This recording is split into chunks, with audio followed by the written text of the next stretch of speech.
Hi there and welcome back to my channel. This is Sean, the Honest Book Reviewer, with another book review. In this video we're discussing If There Be Thorns, written by Virginia Andrews.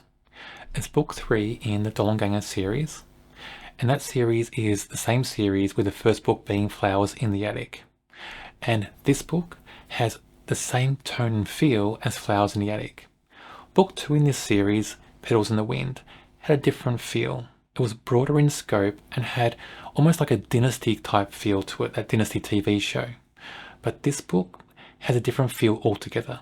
So it's Gothic in atmosphere, has dark elements, and those dark elements and that Gothic atmosphere builds up more and more as you progress in the story. There are light elements in there as well, but as the book progresses, I think with the growing of the dark elements, it almost devours those light elements. The structure of this book, the feel and tone of this book, everything about it just plays out so well in my view. I enjoyed it a lot. I recommend this series a lot. But to enjoy the whole series, you do have to read the second book, because the second book leads into this book. And unfortunately, that second book is just a little bit less enjoyable in my view. But if you can stand to get through that second book, this book is well worth it because it's so well written, it's so gripping and chilling. There's so much to enjoy in this book. We've gone a long way to get to where we are in this book. It feels like a marathon, basically. So in book 1, Flowers in the Attic, we had the 4 siblings locked away in the attic in that large house. They spent many years there, and eventually they do escape, but awful things happen while they're there. And one of the youngest siblings, one of the twins, does die in that book. In the second book, after they've escaped from the attic, the 3 remaining siblings, they escape, but they find themselves in the big bad world without much support or help, or none at all really. And fortunately, they come across this guy, this doctor, who takes them in. Many things happen in that second book. It's narrated by Kathy, who's the oldest girl in the family, the second oldest child. And from her point of view, we see a lot. She goes through a lot. Her siblings go through a lot. We do lose another sibling in that book as well. We lose Carrie. And that was sad for me because Carrie was a great character in that second book. I really enjoyed her in that book. And it was a sad moment when we lost her in that story. In that second book as well, Kathy has more than one marriage. She gives birth to more than one child. She has 2 sons. That leads us to this book, because in this book, Kathy and Christopher are finally living together, pretending to be husband and wife. They pretend to be married. And of course, remember, they're brother and sister. And they're living with Kathy's 2 sons, Jory and Bart. And they're sons from different marriages as well. And Jory and Bart are different in appearance and nature very much. Jory is tall and graceful. He's trained to be a ballerina. He's training in dance. He's very much like Kathy. Bart is shorter. He describes sometimes as being small for his age. So he's shorter, he's a bit meatier, and he's a bit darker in nature as well. He also thinks of himself as not being clever. He thinks he's always clumsy. And he can't feel pain. He's got a condition where his nerve endings don't reach as far as normal people in his body. So he can't feel pain. So if he cuts himself or hurts himself on the surface, he can't feel it. So he has to be careful about things like that. And that condition leads to certain components in this book, big moments in this book, that drive that Gothic and dark element and the changes in his behaviour and his attitude to the outside world, everybody basically almost in the story. So different things in this story, they separate Jory and Bart a lot, but they also drive Bart down this dark path, this dark storyline that sets about devouring all the lightness in the story as well. So what goes on in this book? We have Christopher and Kathy and the 2 boys living together in a house that's quite isolated. The nearest house is abandoned, quite run down. Nobody lives there. And the 2 boys have like to run out of the place. They run around their big property, and sometimes they jump over the garden wall and into that other property with the abandoned house. But then, suddenly, that house is being renovated. Somebody's moving in. And Kathy warns the 2 boys, don't go over there, don't disturb the neighbours, because really, they don't want anybody knowing about themselves. They don't want anybody getting close enough to know that Kathy and Christopher are really brother and sister. The two boys don't know that the person they call their new dad is really Kathy's brother. They don't know that. They think Christopher is the brother of Kathy's second husband. That's what the boys are told at the start of this story. But anyway, Bart, being more rebellious in nature, he keeps going over the wall. And before that, Jory and Bart together went over, and they saw through the window that there's a woman living in the house, and they think she's old, but she wears black all the time, and she wears a veil over her face, so they can't tell really how old she is. But Jory won't go back there, and Bart will. And Bart befriends this old lady, and they have a strong friendship very quickly in this story. This old lady tells Bart that she's his grandmother. And this old lady also has a butler that starts to befriend Bart. And his butler tells Bart different secrets about his history, about his life, and gives Bart this old journal and says, this journal belonged to your great-great-grandfather, and your great-great-grandfather was powerful. He was rich, and he was powerful, and he hated women. And he tells Bart to keep reading this journal all the time. Read the journal, memorize it, become like your great-great-grandfather. And that starts all these dark elements in the story. And it starts Bart down this storyline of darkness. And this house with this old lady and this butler is very sinister, very gothic in atmosphere, and it just drives this whole dark tone and feeling in the book. And that dark tone and feeling does really start to devour the lightness from Jory's storyline, because all the things Bart does, his behaviour, everything he does in the story, starts to influence Jory in many ways. Jory's worried about Bart. He's frightened of Bart.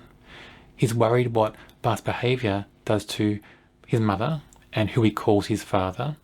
He's worried about their whole family. And that just eats away at Jory and Jory's storyline a lot. And Jory's storyline that started out being bright and sunny suddenly gets grey. It gets a bit darker. And you can feel everything, his emotions. You can feel his fear, his reactions. And I like that in Gothic feeling books, because I think in Gothic books, character reactions play an important part in the atmosphere. I'm not going to talk about the plot in any great detail because I don't want to give anything away, because I found reading this book without knowing too much about it was the best thing, made it more enjoyable. So if you've read this book, I apologise, because I'm not going to talk about all those key components in the plot. If you've not read the book, don't worry, there's no spoilers. I'll just say in general terms, there's great emotion in this book. It's so strong and so powerful. Virginia Andrews really knew how to draw readers in using emotion and atmosphere and keeping the reader's attention. It's so engaging and you feel compelled to turn those pages just because of the way it's written. There is melodrama in this book, not as much as book 2 in this series. Book 2 was over melodramatic. This book, there is melodrama, but I think it's more balanced. And I did expect to have melodrama in this book. So maybe because I expected it, the fact that it was there in a more balanced way wasn't as shocking to me and didn't have a big reaction to it. It just seemed part and parcel of this story. There are big moments in this book, big revelations, and that's why this book is so important in this overall series. And those big revelations, they have big consequences for different characters in this book. And the main characters in particular, there are consequences for all of them. I mean, when secrets come out, and a big thing about this book is secrets can't stay hidden forever. That's a big theme in this book. Secrets find their way out. It's like if you have, water in sand, it's going to find its way out somewhere. And it feels like that in this book. You can kind of constrict secrets as much as you want to. You can try to force them into this small gap, this small hole. But they're going to find their way out eventually. And when they do, it feels like the harder you try to hold them back, the more impact they have in people's lives, the bigger the consequences. There are other big moments in this book where certain characters return in certain chapters. This book is just full of big moments, I think. And it's so wonderfully written. Those chapters between the two boys, I mean, their point of view is brilliant in this story. I thought it was a great choice to have the book from the point of view of Kathy's sons. It was a big risk, I think, as well, but it's a risk that paid off. And through the point of view, things feel fresh. They're looking at Kathy, their mother. They're looking at Christopher, who they think's their father, and they're watching them closely. You know, kids observe things, kids see things, and what they see and feel is very pure because they feel it so strongly. And in this book, when they see reactions from Kathy and Christopher, their own reactions are so big.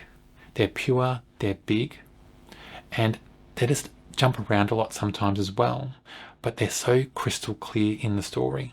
And it makes for a more impactful read, I think, when you have the point of view from those two boys. And after reading this book, I can't wait to see what happens in the next book in this series, because the ending of this book was well done. It's not an amazing end, I have to say, but it's good enough and it's strong enough to make you want to read book 4. And I want to read book 4 quite quickly because the ending of this book just suggested different things. And overall, I think, even though the ending of this book wasn't as good as I wanted it to be, the ending doesn't diminish my overall feel for the book. Jory is Kathy's oldest son, and Jory is graceful, he's tall, he's practicing ballet, so he's all the things Kathy was when she was younger.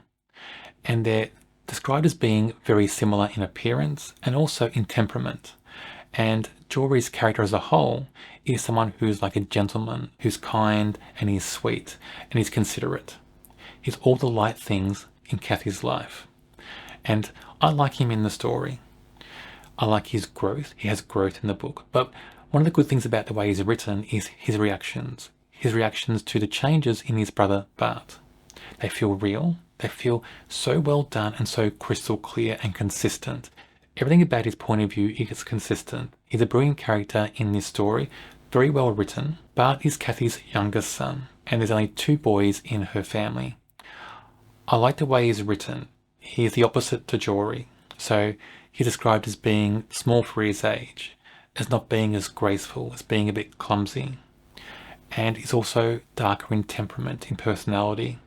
And that darkness in him grows larger and larger as the book goes on. He's a character where you do feel empathy for him at certain times, but other times you think he's a brat. And that complex nature he has, the way his chapters are written, just adds kind of more power into his character overall. So overall, I enjoyed him a lot in the story. Not enjoyed him because I like the way he behaves, but he's engaging. He's very engaging. He's very captivating in the story. He compels you to turn those pages because as it gets darker and darker in the book, as his moods grow darker and darker, you wonder, what's he going to do next? What's he capable of? You just feel that in the story when you read it. And that compels you to read the book, compels you to turn those pages. You don't want to stop because he's driving so much in this book. Look, this book is amazing. I can't say enough good things about it. I rate it a 5 out of 5. For me, it has a tone and feel that matches Flowers in the Attic. It's written so well. I like the dark Gothic atmosphere.